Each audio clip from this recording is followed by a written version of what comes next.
দেখো, আলাদা করে এটা নিয়ে আমি আর কি বলবো, এটা তো খুবই একটা নোংরা বিষয় যেটা হয়েছে, তাই না? এটা এখন দেখো সবাই ভালো মানুষ সাজবে, তাই না? অনেকজন নিজেদের এখন প্লেট গরম করবে এই এই এইসব কাহিনী নিয়ে।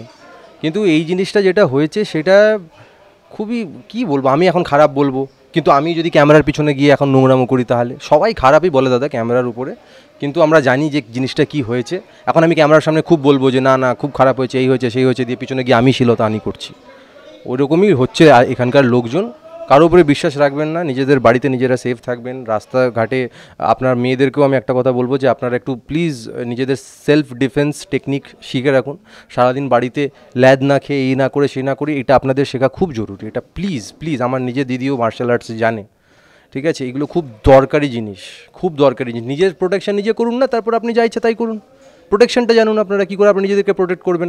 ব্যাগের মধ্যে রাখুন, আপনার নাইফ রাখুন, পকেট নাইফস রাখুন, ব্যাগের মধ্যে ছুরি রাখুন, ব্যাগের মধ্যে কী বলে কাঁচি রাখুন, এইসব রাখুন, পেপার স্প্রে রাখুন।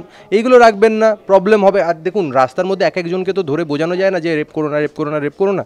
এটা ইনিশিয়েটিভটা কিন্তু নিতে হবে আপনাদেরকে সচেতন থাকতে হবে। আপনাদের ব্যাগের মধ্যে আপনাদেরকে নিজেদের ওয়েপন ক্যারি করতে হবে।